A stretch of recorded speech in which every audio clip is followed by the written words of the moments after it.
Now at 7 o'clock, wildfires continue to dominate our morning headlines. The Aspen Acres fire, for starters, is the largest in the state at over 55,000 acres. That also makes it among the top 10 largest wildfires in Colorado history.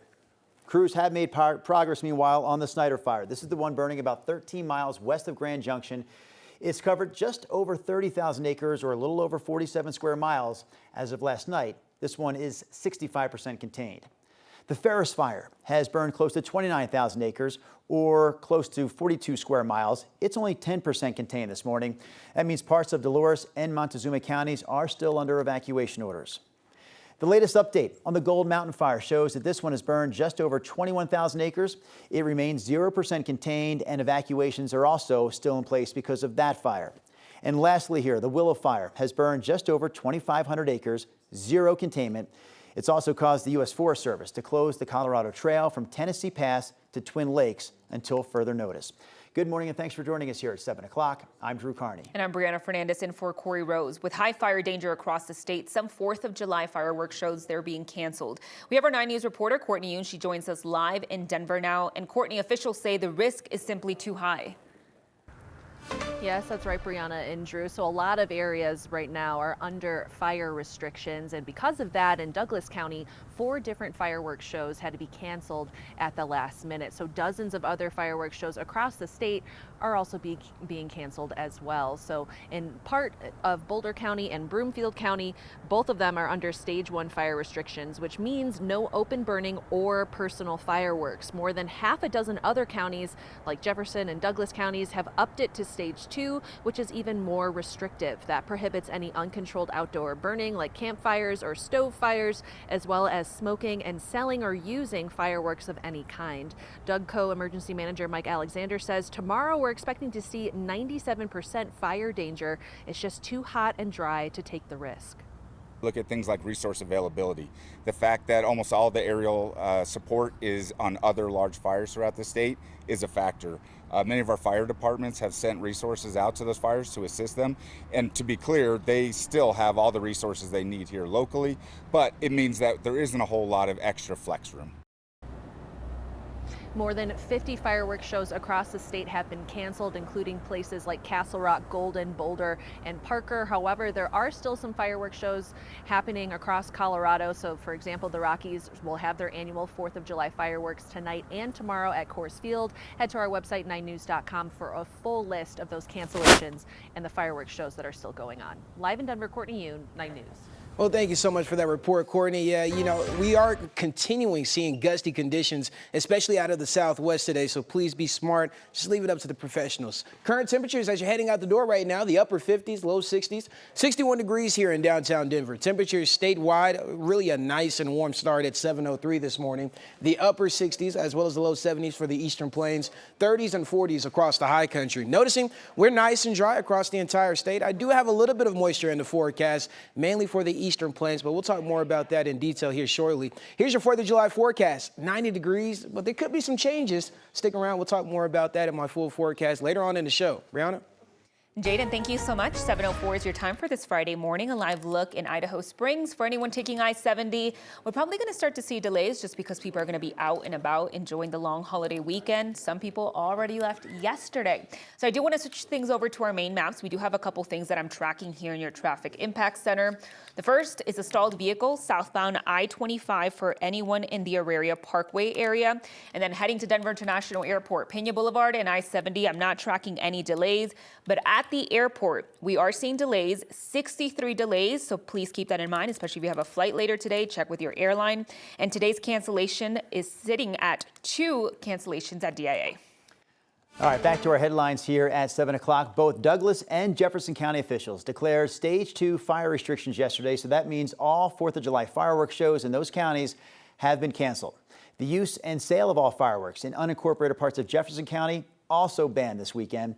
It's not just fireworks that are prohibited, by the way. Campfires or open burning also not allowed. CPW says minding these rules is absolutely important. Yeah, I just hope that people can take pride in living in Colorado and want to leave the land better than we left it. And part of that is not starting wildfires and just really respecting that this summer is going to be different, but we can pivot and adjust and still have a good time outside. If you are camping, you can still use stoves, assuming and as long as they do have an on and off switch. Since this hot, dry weather is sticking around, CPW also says anytime that you're camping or hiking this summer, you should check the websites for the county and the park that you're visiting for the latest conditions and restrictions. Meanwhile, wildfire risk reduction expert with Evergreen Fire Rescue says that crews are especially concerned because even a small spark can quickly grow into a major fire under current conditions. It's hard to imagine that something like the Snyder fire or the Aspen Acres fire started small, but they all do. All it takes is a little bit of a heat source. A little fire can become a big fire in the snap of a fingers, and we don't want that to happen. With firefighters and emergency managers already stretched thin, fire officials, they are urging people to check local restrictions and avoid anything that could start another fire. The Gold Mountain Fire has burned more than 21,000 acres since it started over the weekend. We mentioned this right at the top of the hour. We also talked to a man named Logan Tyler. He's the owner of Base Camp Ouray. He spoke with us on Thursday and says one of the big attractions for his business is located right in the area where this fire is burning. He's also trying to finish building his dream home up in the mountains before the birth of his first child next month. He says the fire is located about a mile from that home and large smoke plumes are looming nearby. Yeah, I've experienced probably the full spectrum of emotions. Just before the fire started, I was feeling so good about how busy our season was and, obviously the birth of our first child and getting this house finished. And this fire has certainly brought some new challenges. Logan also told us his family has packed up some essentials into a trailer just in case, he says, they do have to leave. In national news this morning, Immigration and Customs Enforcement issued a rare correction yesterday after spreading some misinformation about 2 detainees here in Colorado. Yeah, on Wednesday, ICE posted that their officers had arrested 2 immigrants suspected of felony homicide. They also claimed their officers were forced to make an arrest in the community because jail officials didn't turn them directly over to ICE.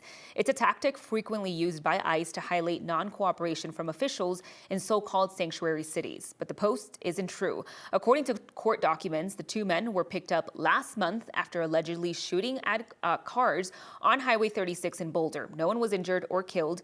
The men were charged with attempted murder and posted bond. Emails show that the Boulder County Sheriff's Office, they informed ICE before one of the suspects bonded out, and ICE employees said that they didn't have the staff available to pick him up. A spokesperson for the Sheriff's Office also says that ICE never asked for that second suspect. Meanwhile, Boulder County's DA says his office learned that the 2 men were in ICE detention through social media. He did not learn that from ICE. He says deporting the men before they face their charges in the U.S. allows them to escape accountability. Individual being deported means they don't have any consequences for their criminal behavior. They remain free in another country. The victims do not have justice, and the community does not have any closure. ICE has issued a correction about the charges that the men face, but their original post is still up, and ICE still claims that the jail did not work with immigration officers. So we contacted ICE ourselves for some clarification. So far, we haven't heard back. A Virginia-based civil rights law firm is suing Denver Public Schools over how it drew its school board district maps. The lawsuit claims that the district illegally used race when redrawing boundaries after the 2020 census, violating the 15th Amendment. The school board approved the current map to help preserve the district where Black voters would continue to have the opportunity to elect their preferred candidate. The law firm argues that the map was drawn to produce specific racial outcomes. Meanwhile, the district leaders have previously said that they were trying to balance representations as Denver's population continues to change. DPS declined to comment on that lawsuit. A barbecue grill fire quickly spread into a house in Adams County on Wednesday night. Firefighters say the fire started on a grill. It moved to the home's deck, surrounding vegetation, and then eventually made it to the house itself. Hot temperatures, dry conditions, those gusty winds this week really helped to spread this fire quickly. We know one person was taken to the hospital. Another person was treated at the scene for smoke inhalation. The Red Cross is now helping the family that was displaced by the fire.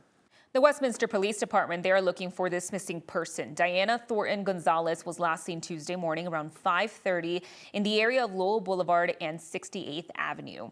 Now, she was last seen wearing a black hoodie, blue jeans, and white Nike shoes. Officials believe that she may have left the area on foot. Anyone who has seen her is asked to call the Westminster Police Department. As Buc-ee's tries to build a second location here in Colorado, the company is facing another roadblock.